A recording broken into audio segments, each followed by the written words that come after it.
الشيطان الرجيم بسم الله الرحمن الرحيم ننزل القرآن ما هو شفاء ورحمة للمؤمنين সকল প্রশংসা সে রব্বুল আলামিনের, যে রব্বুল আলামিন আমাকে এবং সকল মাখলুকাতকে সৃষ্টি করেছে। সে রব্বুল আলামিনের প্রতি শুকর আদায় করি, সকলে বলে আলহামদুলিল্লাহ।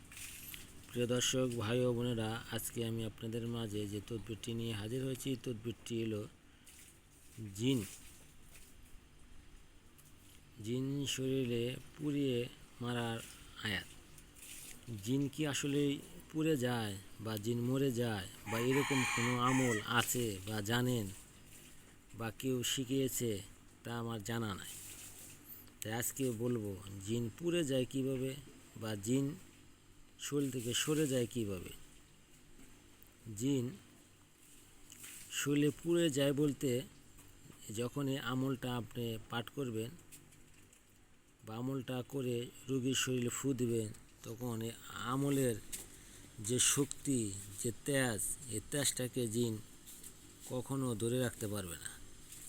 জিন এই আমলের অতৃষ্টিত জ্বালায় তার শরীরে আগুন ধরে যাবে।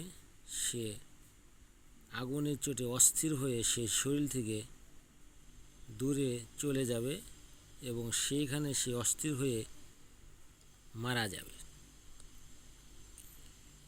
এই জিন এই সূরাকে অনেকটাই ভয় পায়। এখানে দেখতেন সূরা আল বুরুজের 10 নম্বর আয়াত, সূরা আল বুরুজের 10 নম্বর আয়াত। এই আয়াতটি অবশ্যই আমরা করব ওই রোগীর জন্য যে রোগীর শরীরে জিন কোনোভাবেই সরানো যায় না বা সরে না। জিন তাকে সব সময় ক্ষতি করে আসছে বা ক্ষতি করে, বিরক্ত করে। একটা সেকেন্ড সে সুস্থ থাকতে পারে না, অসুস্থ হয়ে যায়। তার শরীরটাকে ব্যথা জর্জরিত করে ফেলেছে, বিভিন্ন রকমের তাকে নির্যাতন, জ্বালাতন, নিপীড়িতন করে রাখছে এবং তাকে কষ্ট দেয়। কোনো মাংস বা কোনো ভালো খাবার খেতে দেয় না। আবার অনেক জিন আছে ভালো খাবার খায়।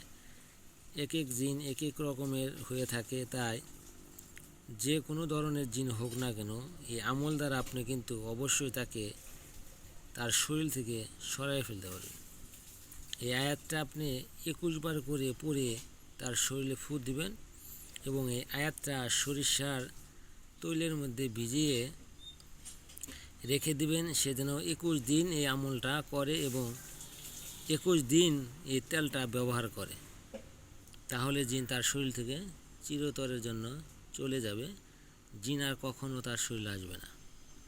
আশা করি আমার কথাগুলো বুঝতে পারছেন এবং যারা চ্যানেলটি সাবস্ক্রাইব করেন, সাবস্ক্রাইব করে দেবেন। আমি আবারও যেন আপনাদের মাঝে জিন সম্পর্কে ভালো তদবির নিয়ে হাজির হতে পারি এবং এই তদবির জানে আপনারা মানুষের মধ্যে ছড়াই দিতে পারেন যে জিন থেকে মুক্তি পাওয়ার যে আমল, এটা একটি কোরআনের আয়াত, আমার কোনো বানানো কোনো কিছু নয়।